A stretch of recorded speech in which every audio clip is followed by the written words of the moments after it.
Nous, auditeurs, on est habitués à entendre des choses qui vont très vite. Et donc, de marquer vraiment la ponctuation de manière un peu exagérée, eh bien, dit Danglars, l'as-tu vu? Je le quitte, dit Caderousse. En fait, on entend bien tous les mots, mais moi, personnellement, je m'ennuie sur ce rythme-là. C'est pas du tout un rythme naturel. Donc j'ai besoin, pour que l'auditeur suive, d'y mettre un flow naturel. Eh bien, dit Danglars, l'as-tu vu? Je le quitte, dit Caderousse. Et t'a-t-il parlé de son espérance d'être capitaine? Voilà. Et à partir de ce moment-là, mon oreille va écouter l'histoire. S'il commence à y avoir des temps trop longs, je vais piquer du nez. La ponctuation, c'est le guide de la lecture. C'est toujours la ponctuation qui sera votre copine. Je pense qu'il faut faire déjà confiance à l'auteur. Le point ferme le sens, le point d'intégration ouvre le sens, la virgule fait une espèce d'incidence, mais en plus, il y a le rythme que vous allez trouver et qui sera la meilleure façon pour vous. Et de toute façon, si c'est la meilleure façon pour vous, c'est la meilleure façon pour l'audience. Ce sera de trouver votre rythme et de matcher les deux. Si le texte est bien écrit, il a un rythme. Le tout est de le trouver, ce rythme-là. Je pense qu'il faut absolument réfléchir au sens du texte, à ce qu'il raconte, et je pense que les choses viennent assez naturellement.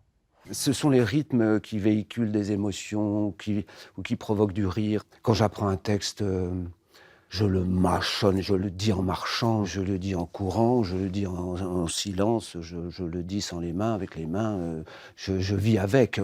Et puis à un moment, il y a une vague certitude qui émerge et où je me dis « Ah, ça a l'air d'être ça, le bon rythme. » Faut-il essayer de lire comme on parle dans la vraie vie? Ça dépend.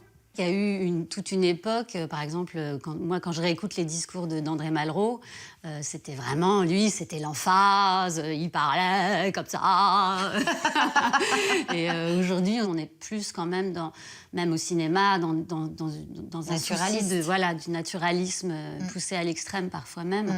Parce que l'idéal de la femme blanche, séduisante mais pas pute, bien mariée mais pas effacée, travaillant mais sans trop réussir, pour ne pas écraser son homme, celle à laquelle on devrait faire l'effort de ressembler, à part qu'elle a l'air de beaucoup s'emmerder pour pas grand-chose. De toute façon, je ne l'ai jamais croisée, nulle part. Je crois bien qu'elle n'existe pas. Malgré tout, c'est tellement agréable de rentrer dans la langue de quelqu'un, dans un rythme qui n'est pas forcément le nôtre, que c'est... Oui, que c'est bien aussi d'essayer de ne pas être naturaliste et de chercher autre chose. Quand on parle, on fait plein d'arrêts, on met des E partout, on se reprend, etc. Ça n'a pas sa place dans une lecture à voix haute. Ça n'est pas écrit comme on parle.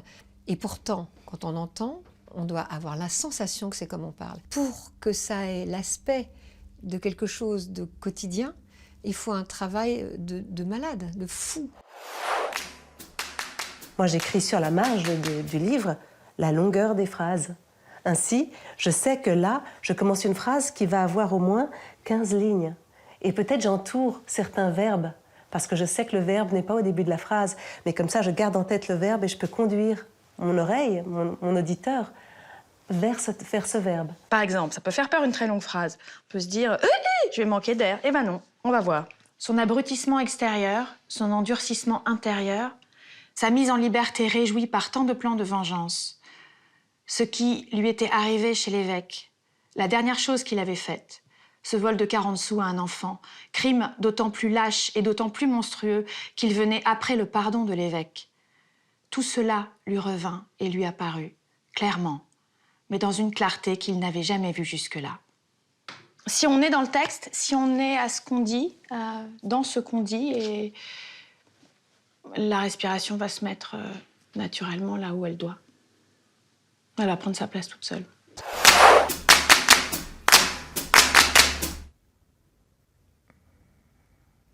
C'est ça.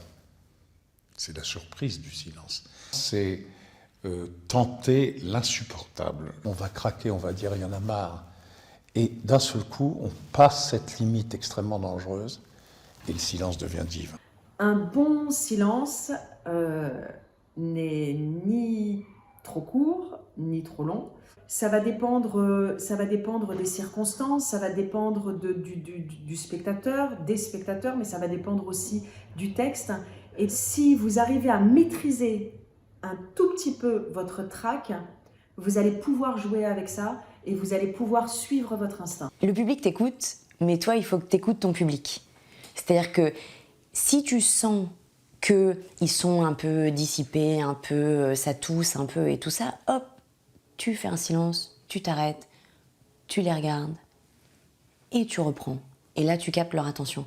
Mais si tu sens aussi qu'à un moment, ils sont hyper attentifs et hyper captivés, tu peux rallonger un silence. Mais il faut vraiment s'autoriser ça parce que ça sera un plaisir pour toi et ça sera un grand plaisir pour eux. Donc, n'hésite pas.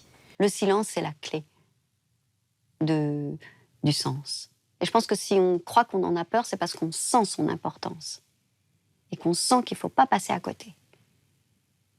Donc, il vaut mieux, je pense, me dire « Bonjour, je t'ai reconnu, je sens que tu es là », au lieu de faire « Non, il n'y a pas de silence, il n'y a pas de temps, on avance, oh là là, surtout pas de silence, ça va ennuyer ». Non, le silence, c'est le moment où celui qui vous écoute prend sa place. C'est ça qui est merveilleux.